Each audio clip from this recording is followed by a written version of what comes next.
Hey, what is up YouTube? Welcome to Geeky Stuff, and today we're going to take a look at the FOTGA E50 camera monitor, do a bit of unboxing and show it in action. Now the E50 is priced at around £339 here in the UK, which is a bit expensive, but it does come with a ton of useful features. Now if you're looking for a compact monitor to use with your camera, then the E50 is a perfectly portable solution for outdoor camera work, especially for videographers and content creators. So if you are interested in checking out this product, there will be some links in the description below, and be sure to check out all the other videos here on Geeky Stuff.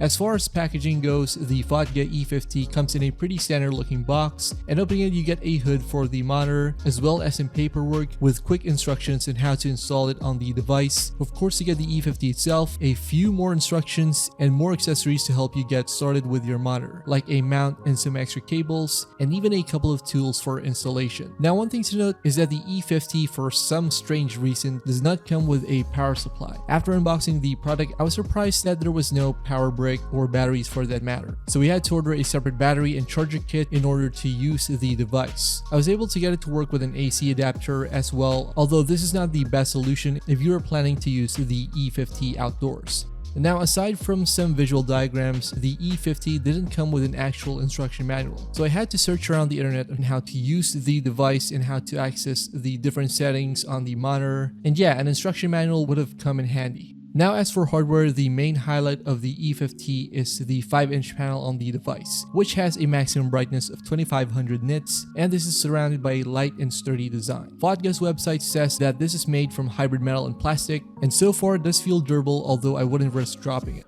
There are extra controls on top of the E50, which include physical shortcut buttons and a wheel dial. There are also additional input ports on the monitor, which includes 2 HDMI ports, a standard USB-A port, as well as SDI input and output. There's also a 3.5mm headphone jack for monitoring your audio. There's even a cooling system on the back of the unit, which consists of a tiny fan to prevent the E50 from overheating. Of course, there's also a compartment for 2 batteries in case you have any compatible power units for this device.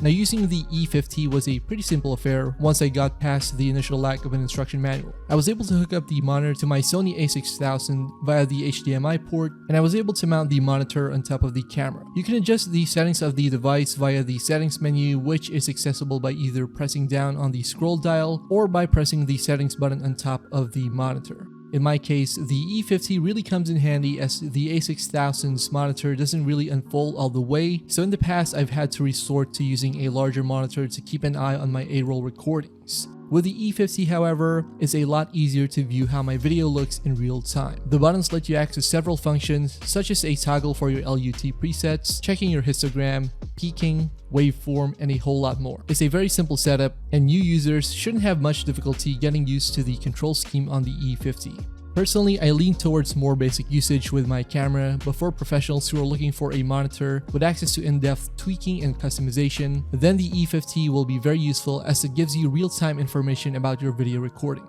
One downside is that the monitor lacks a power supply out of the box, so this is something to take note of if you're considering getting the E50. The display also gets a bit hot during usage, but given the high brightness, this is something to expect. On the other hand, the number of features and functionality does add tremendous value to the device, so professionals looking for a competent and portable external monitor for their camera will definitely want to take a look at the E50.